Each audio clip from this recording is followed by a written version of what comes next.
So David, as you deal with Common Core implementation, which clearly pulls in reading, writing, but speaking and listening, when you hear Deborah talk about that focus or that shift towards writing, what does that mean for you, and how important is speaking and listening in addition to reading and writing?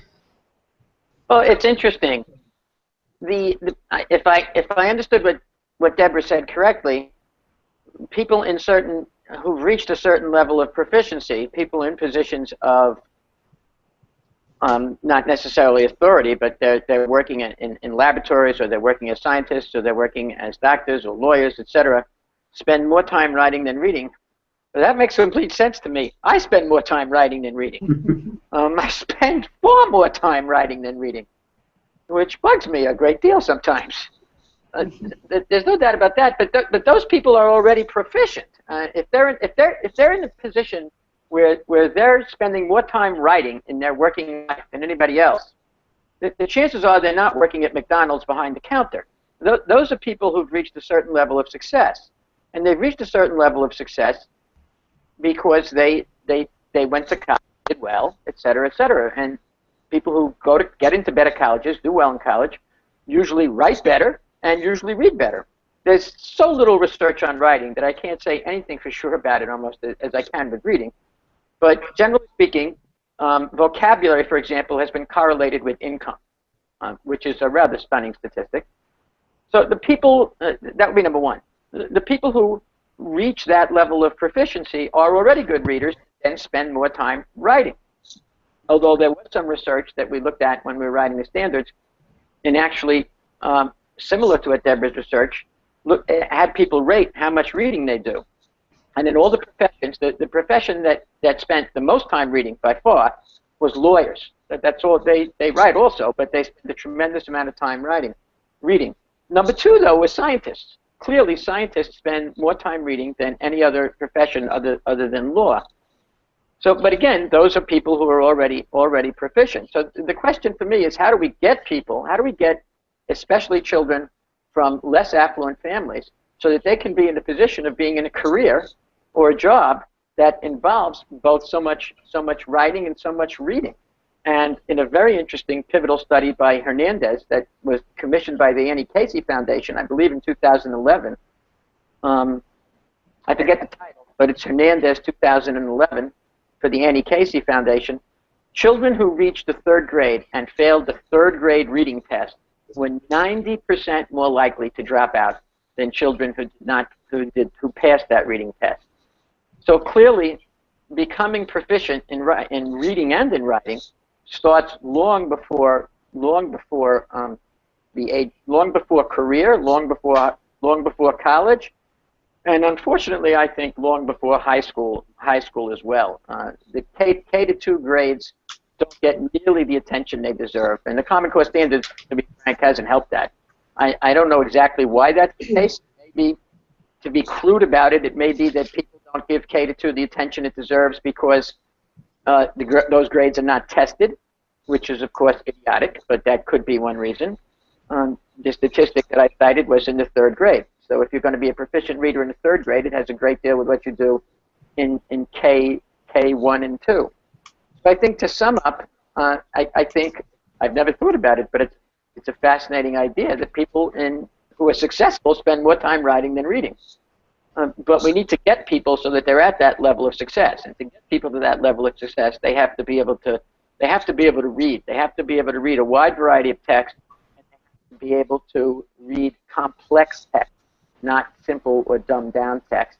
And then, of course, they have to be able to write and express themselves about that text.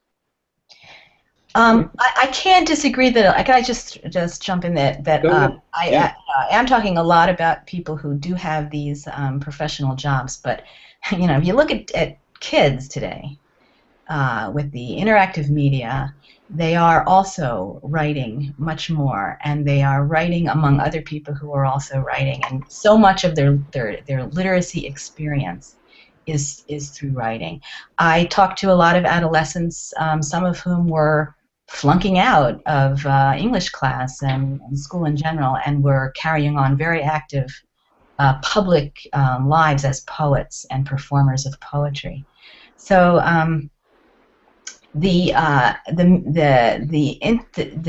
internet and all of that is really drawing people into writing and into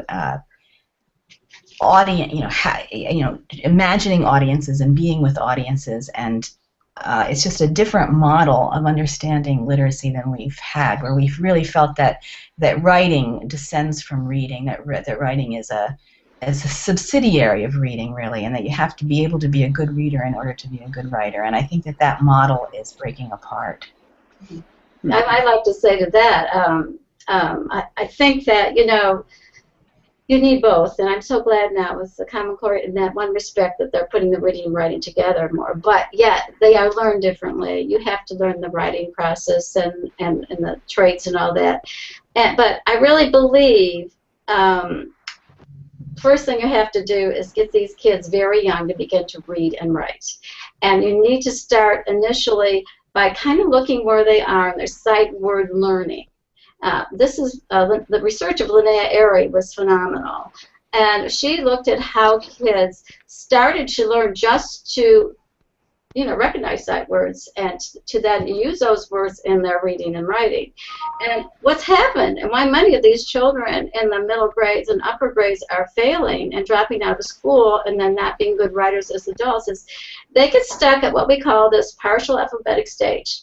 And it's the stage where kids really don't get how to spell and pronounce words. And they often leave out, like if you have the word cat, they're not going to put in the vowel. They'll put the wrong vowel. They spell it wrong and they say it wrong. So we can teach them this one strategy called the analogy strategy. That is, what it is the combined strategies of many different research projects where they put these strategies together, and they call this the analogy strategy, where they have these kids learn how to decode words and pronounce words in a way that actually comes from word analysis. It comes from the word itself teaches them the words. They don't have to, they learn about phonics, but the word gives them the phonics rules. It's more a natural thing.